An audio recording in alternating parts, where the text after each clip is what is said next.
parce que tu m'as sorti de la maison de la servitude. Tu m'as sorti de la maison de la malédiction. Et c'est cette attitude de cœur qui plaît à Dieu. J'ai dit, quand tu adores Dieu, l'atmosphère du ciel descend à toi. Parce que Dieu est adoré dans le ciel. Alléluia. Les anges disent Saint, Saint, Saint. Et l'Éternel des armées. Les êtres célestes qu'on décrit dans Apocalypse 4, c'est la gloire de Dieu qui est en train de se manifester. C'est un culte qu'on fait au ciel. De la même façon qu'il y a un culte ici, il y a aussi un culte ici. Et Dieu veut que tu sois un véritable adorateur. C'est pour cela qu'on l'a dans notre devise. Cette année, tu dois être un véritable adorateur de Dieu. En esprit et en vérité. Alléluia. Que ton comportement, que ta vie décrive combien Dieu est bon. Je notais un exemple, celui de Salomon, lorsqu'il a fait ses 1000 holocaustes. Il y a la première partie du verset qui retient vraiment mon attention, le verset 3. 1 Roi 3, le verset 3. Je vais le lire jusqu'au verset 5.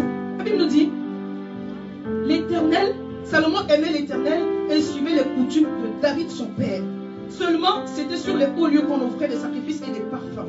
Le roi se rendit donc à Gabaon pour y sacrifier, car c'était le principal des hauts lieux. Salomon offrit là 1000 holocaustes sur l'autel. À Gabaon, l'Éternel apparut en songe à Salomon pendant la nuit et lui dit, demande-moi ce que tu veux. Alléluia. On connaît ce passage. Ce matin, je voudrais juste que tu t'attardes sur le fait que Salomon aimait Dieu. Amen. Alléluia. Amen. Quand l'Éternel lui apparut pour lui demander, qu'est-ce que tu veux que je fasse pour toi? Pourquoi est-ce que tu me sollicites ainsi? C'est-à-dire que le nombre d'offrandes, même là, Dieu n'est pas étonné puisqu'il les connaît toutes choses, mais ça l'a quand même étonné. Il dit, petit, dis-moi, qu'est-ce que tu demandes? Il dit, donne-moi la sagesse. Mais à la base, les sacrifices ont été faits sur la base de l'amour. Alléluia.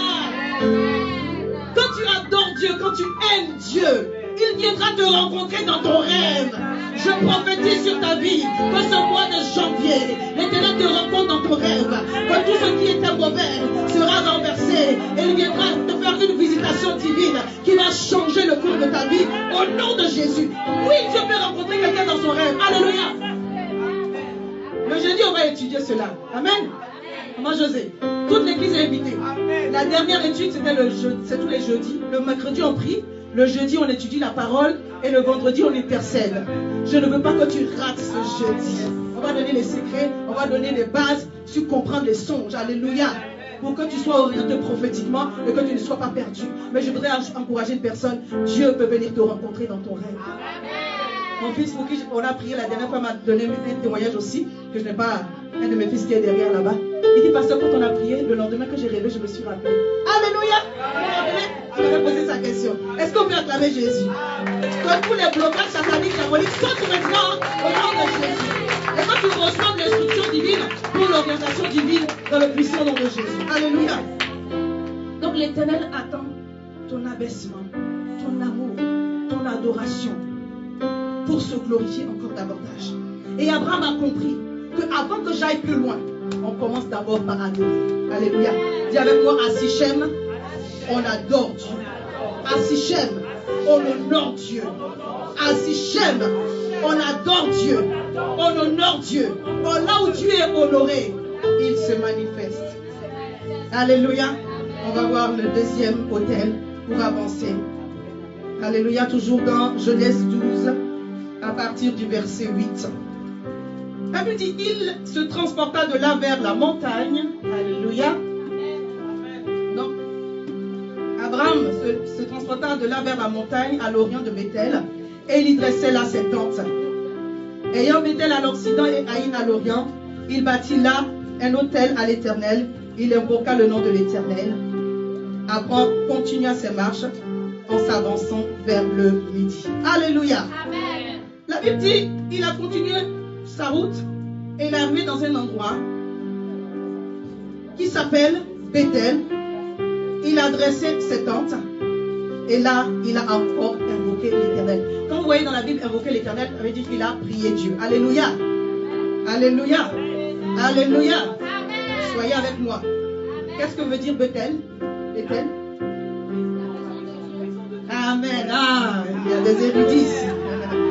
Bethel, c'est la maison de... Alléluia. Oh, Jésus a dit, ma maison sera appelée une maison de prière. Amen. Donc, Abraham a bâti l'autel de l'adoration à Sichem et à Bethel, il a bâti l'autel de la prière. Amen. Dit cette année 2023, je bâtis l'autel de la prière. Cette année, je serai une femme, un homme de feu au nom de Jésus. Bien-aimés, à Bethel, on prie. Quand Dieu veut faire enfanter des bénédictions, c'est par la prière. L'église est née dans une atmosphère de prière. Anne a eu son enfant dans une atmosphère de prière. Même Jésus, pour que la prophétie s'accomplisse, il parlait d'une femme qui s'appelle prophétesse Anne. Dans Luc 2, à partir du verset 36, prie des années dans la maison de Dieu. L'église que nous sommes, nous libérons des grâces au travers de notre intercession, au travers de notre prière. Quand un de nos frères est malade, nous élevons la voix et nous prions pour lui et Dieu agit. C'est pourquoi dans Acte 12, l'église ne cessait de prier et Dieu a manifesté sa gloire. Dis à Bethel, je prie. À Bethel, j'ai une vie de prière. Bien aimé, la prière c'est quoi? C'est parler avec Dieu. Lorsque tu parles avec quelqu'un, tu crées une relation. Dis, je dois créer une relation d'intimité avec Dieu. Ma communion avec Dieu doit augmenter. Je dois être embrasé de lui. Amen. À Bethel, bien aimé, on devient intime avec Dieu. Alléluia. À Bethel, quand tu pries, Dieu te répond. Parce que lorsqu'on prie, on devient prophétique. Mais une chose que tu dois retenir, la prière rend le Saint-Esprit qui est en nous fort. Dis, mon esprit devient fort. À Bethel, mon esprit devient fort. Mon esprit est encouragé. À Bethel. Alléluia. Qu'est-ce qui s'est passé quand ils étaient à Gethsémane? Le Seigneur a dit à ses disciples, vous n'avez pas pu prier une seule heure. L'esprit est bien disposé, mais la chair est faible. En d'autres termes, il est en train de dire, l'esprit est bien disposé, mais papa, il n'est pas encore fort. Rends-le fort au travers de la prière. Je veux t'encourager cette année. Aie une vie de prière. Alléluia. Quand on dit une vie de prière, tu pries le matin, tu pries à midi, tu pries le soir. Alléluia. Si tu ne peux pas faire matin, midi et soir, choisis un moment dans la journée où tu es propice, bien disposé. Mais je veux vous encourager à prier. Parce que lorsque ton esprit est fort, alléluia, il remporte des victoires. Je ne sais pas si quelqu'un m'entend. Nos bénédictions sont spirituelles dans les lieux célestes en Christ. C'est-à-dire que ton esprit doit monter pour aller dans le camp de l'ennemi, pour aller retirer tes bénédictions.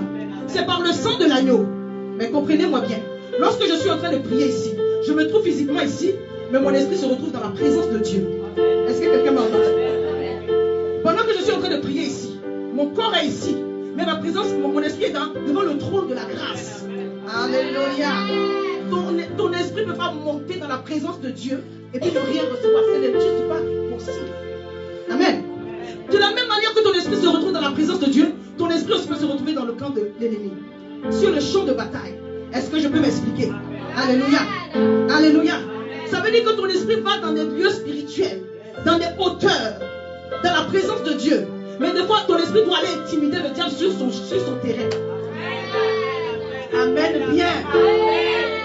2 Rois 6, on dit, le prophète Élisée était chez lui. Mais quand le roi de Syrie complotait des choses pour dire, on va piéger Israël ici, on va piéger Israël là, ils étaient toujours avertis. Le prophète Élisée, il entend, et puis il s'en va dire à l'armée. Jusqu'à le roi dit, mais qui est la taupe ici là? Il y a le Mossad qui a infiltré notre armée. Et ses soldats lui ont dit, papa, calme-toi. Quand tu es dans ta chambre à coucher, tout ce que tu dis, il y a un homme qui est en Israël, il s'appelle le prophète Élisée, il entend. Oh my God, je dis que ton esprit se déplace sur le champ de bataille et que tes ennemis soient intimidés au nom de Jésus. Que tout complot contre toi cette année soit renversé par la puissance de Dieu. Parce que tu es un homme, une femme qui se lève dans la prière. Oh, je parle à quelqu'un que ton esprit se lève dans la prière. Cette année, sois embrasé de feu. Sois embrasé de feu.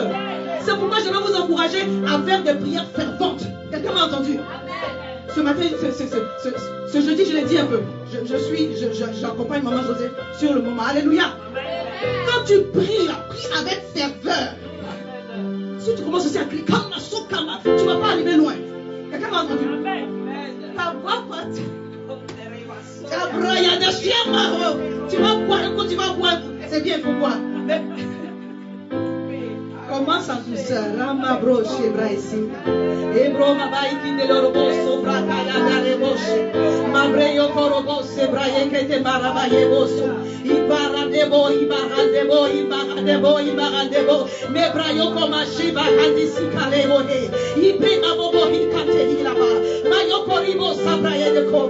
Bim arrange kinde lo. Barobo shebra debo sibara yekati. Reba shebra isi kelmoche. Alléluia. Pendant que tu es en train de monter, bien, tu as la force. L'Esprit de Dieu vient prendre le contrôle. Je suis en train de déclarer en même temps que là où tu parlais en langue, que le parler en langue s'était refroidi. Le parler en langue retrouve sa ferveur et sa vigueur au nom de Jésus. Le parler en langue retrouve sa ferveur et sa vigueur au nom de Jésus. Que le don soit ranimé maintenant. Parce que ton esprit doit se déplacer pour aller sur le champ de bataille.